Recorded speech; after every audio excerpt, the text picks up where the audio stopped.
They thought they were cutting dead weight. They didn't realize they just cut the power line. My name's Adam Carson. I'm 43, and until about 20 minutes ago, I was the CTO of Hastings Tech Solutions, the company my dad started in our garage, the one I practically built from the circuit board up. Now I was sitting in the boardroom across from my younger brother Jake and our cousin Carl, who were sipping champagne like they just closed a $1 million deal. Jake raised his glass and smiled.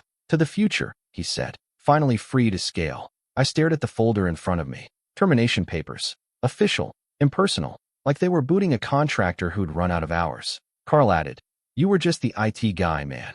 This isn't personal. It's just time for professionals to run the ship." I blinked. My hand stayed on the table. I didn't open the folder. "I founded the entire tech stack you're scaling." Jake shrugged. "And we're grateful. But you're not a strategic fit anymore." "The board agrees." "The board?" "Yeah. The same group of golf course yes men they packed in over the past 3 years. Guys who saw me as the quiet engineer, the tinkerer, the guy who fixed servers instead of leading meetings. They never asked who wrote the firmware, who architected the entire smart lock system, who built the IP they pitched to venture capitalists like it was their own. 22 years.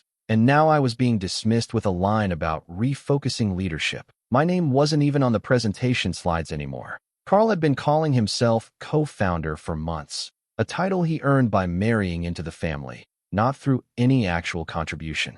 I stood slowly, the cardboard box already waiting outside the door like they'd practiced this. "So that's it." Jake looked at me like I'd just asked whether water was wet. "That's business, man." "No, Jake," I said, picking up the papers. "That's what it looks like when you don't read the fine print." He raised an eyebrow. "What?"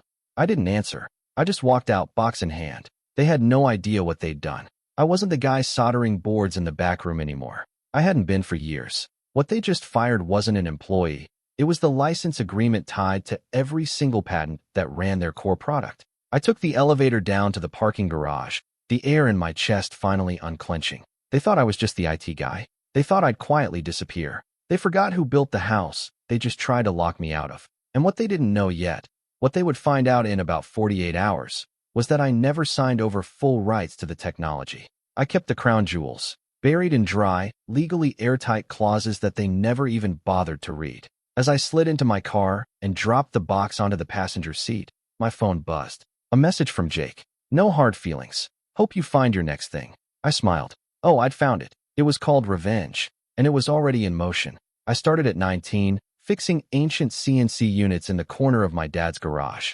He'd drag in busted hardware from defunct factories and tell me, "Make it breathe again." I didn't go to college. Didn't need to. My education came from burned-out circuit boards and long nights staring at assembler code until it clicked. The original Hastings lock. That was me. Not Jake. Not Carl. Not the consultants they liked to name-drop in meetings. I wrote the firmware on a beat-up laptop and debugged it using a busted oscilloscope from a pawn shop.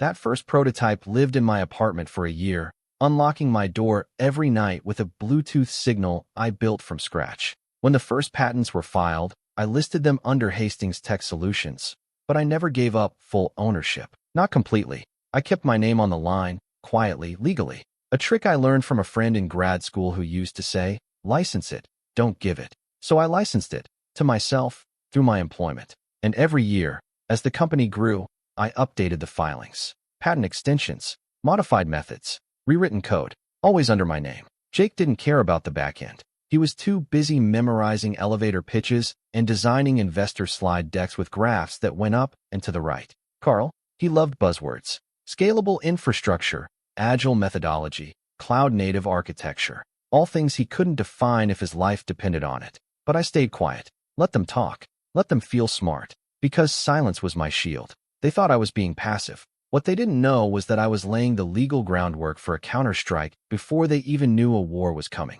A couple years ago, Carl asked if we should centralize all IP filings under the company. I played dumb. "Good idea. We'll look into it." Then I filed another provisional patent under my own name that week. Covered an updated encryption method we used in the second-gen locks. Nobody asked. Nobody checked. Why would they? I was just the IT guy. Meanwhile, the whole product line they bragged about, the smart locks, the firmware, the companion app, the two-factor authentication protocols, all of it was built off my original framework, the same one I owned. They gave me a corporate card, a corner office, a shiny plaque at the 10-year mark.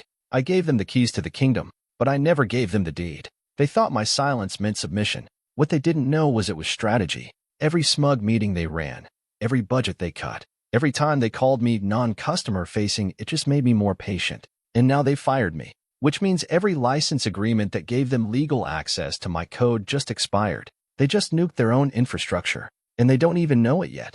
I didn't even wait to get home. As soon as I hit the parking lot, I popped the trunk, shoved the cardboard box next to a half-empty oil can, and pulled out my phone. Rob Klein answered on the first ring. Took longer than I expected, he said. No hello, no small talk. Time to go loud, I said. Rob was my college roommate back in the early days, a guy who loved patent law the way other people love fantasy football. While I was soldering wires together in the basement, he was highlighting Supreme Court rulings and arguing with professors. We used to joke that one day, I'd build something, and he'd be the guy who made sure nobody could steal it. Only it wasn't a joke. When Hastings Tech started gaining traction, I brought him in quietly. Not officially, that would have raised eyebrows. But every time I filed a provisional patent or renewed a method claim, it went through Rob's desk first. He knew everything, every version, every form, every strategic decision I made while Jake and Carl were too busy chasing funding rounds. If they ever force you out, Rob told me over beers once, they'll assume they own everything. They won't even check the contracts. They won't. I had said back. They don't even read them. And they didn't. 17 patents, I told him now, sliding into the driver's seat. For provisional, 13 granted. All mine. Licensed to the company through my employment, which ended today.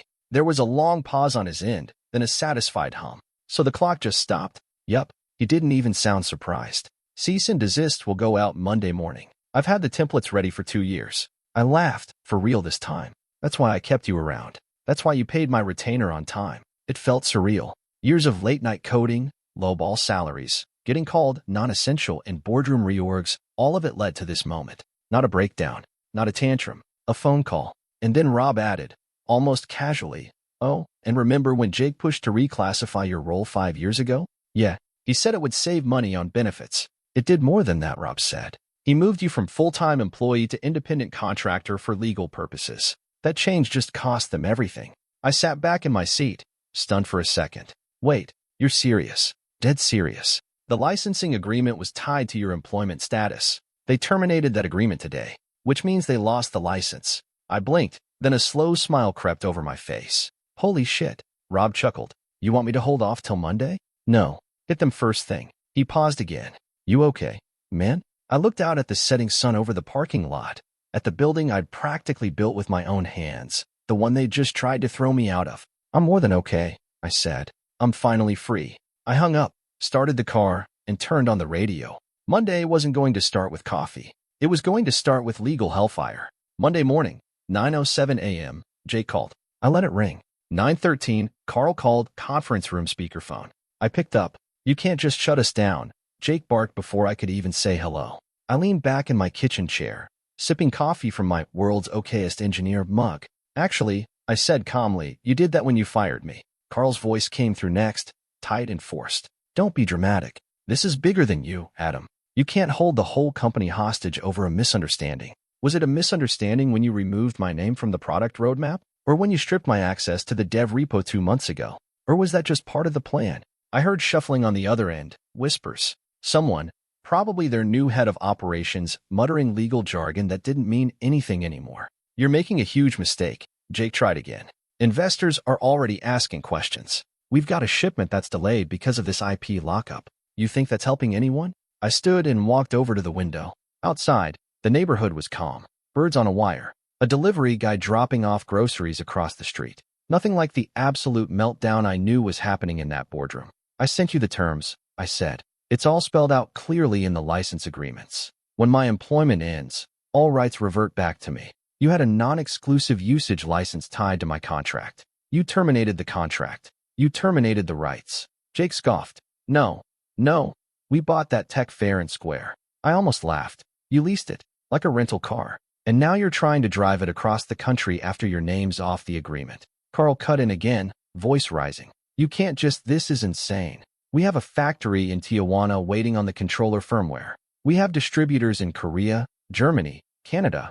Do you know what you're doing? I do, I said, which is more than I can say for you. I let that hang in the air for a moment, then added, the patents don't just cover the product. They cover the entire manufacturing process. You're not just violating tech IP, you're violating method patents. Every screw, every microcontroller spec, every embedded encryption key, protected. Silence. Then papers shuffling. Someone muttered something that sounded like cross-reference filings. And did you ever audit this? Jake came back, voice lower now. Adam, come on. We've been through a lot. This doesn't have to get messy. Oh, it's already messy, I said. I'm just making sure it's also legal. Then, for the final twist of the knife, you reclassified me as a contractor to save on insurance. That was the move that killed your claim to the IP. Congratulations. Jake exhaled loudly through the phone, a sound halfway between frustration and panic. Carl muttered, "This is bad." I hung up without another word. My phone buzzed 5 minutes later, an email this time. Subject, urgent, let's talk. I didn't open it. By 10:30, I got a call from our Korean distributor. They'd gotten the cease and desist and were pausing all orders until further clarification. By noon, 3 more emails from our manufacturing partners. Paused, on hold, suspended. By 3 o'clock, I got a LinkedIn message from a former engineer asking if I was building something new, because this place is about to go up in smoke. They dug the hole. I just handed them the shovel. By Tuesday morning, things were unraveling fast. The Korean distributor sent an official letter threatening to pull their entire deal. "We cannot continue relationship with company under legal uncertainty," it read. English wasn't perfect, but the message was loud and clear. By Wednesday, the stock dropped 32%. I still owned 14%, mind you. That was the part Jake and Carl hadn't thought through. They diluted my role, stripped my title, but I never gave up my shares. And now they were watching my sliver of equity tank their valuation. Thursday, 8:42 a.m., I opened the front door to find Jake standing there. Tie crooked, collar wrinkled, eyes bloodshot. His suit looked like it had been slept in, which, based on the bags under his eyes, probably wasn't far from the truth. "Adam," he said. I didn't say anything, just stepped aside and let him in. He looked around the living room like it was a courtroom. Finally, he sat down on the edge of the couch, like a kid waiting to be scolded. "We need to talk," he said. I sat across from him, arms folded. He took a breath. "We made a mistake." "Which one?" I asked. He looked down. "Firing you. We thought you'd just go quietly." I let out a short laugh. "I did. And then you made noise." Jake rubbed his forehead like he could press the stress out of his skull. "We didn't realize the patents were structured like that." "Of course you didn't," I said. "You never read the documents. You were too busy being the face of the company, too busy shaking hands and playing CEO." He looked up, and for a second, I saw something unfamiliar in his expression, humility, or maybe just fear. "Carl's a mess," he admitted. "He's blaming legal, blaming ops, blaming everyone. Except the 2 guys who thought they could cut the guy who built the entire backend out of the picture," I said. Jake gave a humorless smile. "You've been waiting for this moment, haven't you?" "No," I said. "I hoped it wouldn't come. I spent 20 years trying to build something real. I thought you cared about that too." He looked around the room again, like he was trying to see traces of the person he used to know. "I was stupid," he said finally. "I thought you were holding us back." "No," I said, quieter now. "I was holding it together." He nodded slowly. "We lost a lot of trust." I raised an eyebrow. "You mean your investors?" He didn't answer. He tried a different tactic. "This isn't what Dad would have wanted." And there it was. The guilt play. I leaned in. "Don't talk to me about Dad's legacy. I built it. You pitched it. There's a difference." Jake swallowed hard. "So what now?" I stood. "Now? You get to decide. Do you want to keep pretending this company can run without me? Or do you want to admit that you need the guy who actually built the engine?" He stood too, slower. "Is there a version of this where we fix it?" "Depends," I said.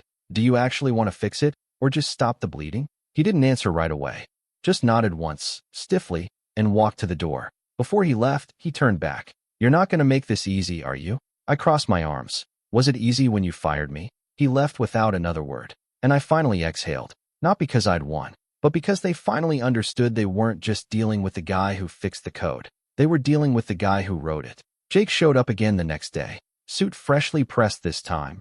Hair combed. Fake calm painted across his face like it could undo the past week. He walked into my home office like we were about to talk synergy, not salvage a sinking ship. "We'll bring you back," he said without wasting time. "Title, back pay, leadership input, whatever you want." I leaned back in my chair. "That all?" He shifted, uncomfortable already. "Come on, man. You made your point. You're the backbone. We get it." I shook my head slowly. "You still don't get it. I don't want input. I want ownership." His eyebrows pulled together. What kind of ownership? 51%. He stared at me like I'd just told him I wanted to rename the company after my cat. You're serious? He asked. Dead serious, I said. I want the votes, the decisions, the direction. I want full control. Jake sat down without being invited. Look, Adam, I get it. You're angry. You want security. I cut him off. I want the power. The security comes with it. He went quiet for a beat. The board won't go for that. Then they can watch it collapse, I said simply. His mouth opened, then closed again. I could almost see the panic rising behind his eyes. He wasn't used to being on the weak side of a negotiation. You know we can't just hand you majority ownership, he said. There's a process. Of course there is, I replied. I've already prepared the paperwork. He laughed, short, bitter. You've really been planning this the whole time, huh? No, I said, leaning forward. But I stopped trusting you the day you called me non-customer facing in a quarterly review. He winced. That wasn't personal. It was, I said. You just didn't know it yet. He ran a hand through his hair, then looked at me again. There's no other way out of this. Not unless you want to start from scratch, I said. Rebuild every system. Rewrite every line of code. Redesign every PCB. Good luck getting that done before your next investor call. He didn't argue, because he knew I wasn't bluffing. You'll keep us on? He asked finally. Me and Carl. If you stay in your lanes. Carl handles marketing. You handle finance. No more decisions without my sign-off. Jake nodded slowly. You're asking me to give up everything. No, I said. I'm giving you a choice. Lose the company or give it to the person who actually knows how to run it. He stood. You'll have my answer tomorrow. I stood too. Make it the right one. As he left, he looked back one more time. I never thought you had it in you. I smiled. That's the problem. You never thought at all. He walked out, and I sat back down. They thought I'd settle for a title. I wanted the throne. 6 more days. That's how long they squirmed. Emails, calls, panicked texts, a long-winded message from some board member I hadn't spoken to in years, trying to explore alternative solutions. Carl even tried calling Rob. Big mistake. But by the following Friday, the deal was signed. 51% voting share. Not just stock, not just a board seat. Control. We signed in a neutral office downtown. No champagne this time. No smiles. Just the slap of paper against a lacquered table and a notary checking IDs. Jake and Carl sat across from me like guests at a funeral. Carl didn't say much, just kept fidgeting with his pen, clicking it open and closed like a nervous tick. Jake, for once, looked like he understood the gravity of what was happening. The moment the notary stamped the final document, I leaned back in my chair. It was official. I wasn't just the IT guy anymore. I was the company. The first thing I did, I made up a new title. Chief Innovation Officer. It didn't even exist before. I invented it on the spot. Let the CEO title sit with Jake. Let Carl keep calling himself Chief Brand Strategist, or whatever buzzword he liked that week. I didn't need the vanity. I had the votes. I returned to headquarters on Monday. Same office, same desk. But now, behind me on the wall, hung 17 framed patents, all with my name listed first. Rob had shipped them overnight with perfect matting and museum glass. When Carl saw them, he muttered, "Feels like a power move." I didn't reply. I didn't need to. Everyone knew.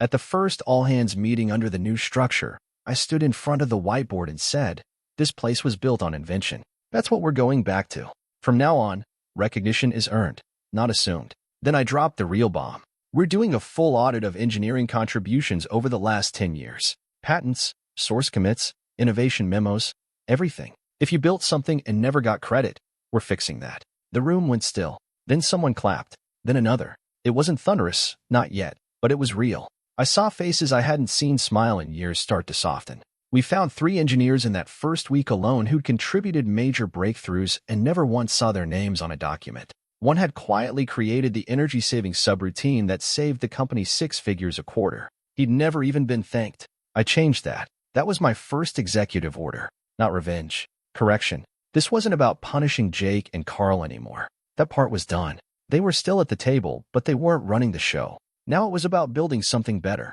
The patents behind me weren't just trophies. They were proof. Proof that vision beats vanity. Execution beats ego. And in tech, the guy who owns the code-base wins. Every time. For months later, the company didn't just recover, it transformed. We launched a full smart home suite. Locks, lights, sensors, thermostats, all controlled through a single app built on the same core I designed a decade ago. Now fully re-architected by a team that finally had the support they deserved. The old product line? Outdated, clunky, dead. We left it in the dust. Jake and Carl stayed on. Humbled, quieter. They showed up to meetings on time now. Asked questions instead of issuing directives. Carl even started attending the weekly product demos, nodding along like he understood half of it. Maybe he didn't, but at least now, he was trying. I gave the engineers raises, public credit, clear career paths. We moved from a top-down pyramid to something flatter, where ideas actually moved up the chain instead of dying in middle management. For the first time in years, we were moving fast again, but this time with purpose. Sales hit record highs in Q3. We doubled our integration partners. A big box retailer signed an exclusive deal. One of our old investors, the same guy who once said I should stick to code and let the adults run the company, asked to come back in. I didn't return his call. Then came CES. We had a clean booth, a working demo, and a 10-minute spotlight slot. Jake did the introduction. He walked on stage in front of hundreds of people, smiled nervously into the mic, and said, "Everything you're about to see exists because of one man, the person who built our systems, wrote our first code, and defined what Hastings stands for. Our Chief Innovation Officer, Adam Carson." He meant it. I could see it in his face. I walked out, shook his hand, and nodded once. No need for speeches. The products spoke for themselves. We didn't just survive their mistake. We built something better because of it. Now, when people ask about the comeback, I tell them the truth. They tried to remove the builder. Now he owns the whole damn site. We even started a new initiative, a startup incubator designed to support overlooked engineers and inventors. People like me, back when I was soldering boards in my dad's garage, wondering if anyone would ever take me seriously. We called it Box One Labs, named after the cardboard box they packed my things in when they thought they were showing me the door. Now, that box sits in our front lobby, framed behind glass, a reminder of where it started and who finishes the job.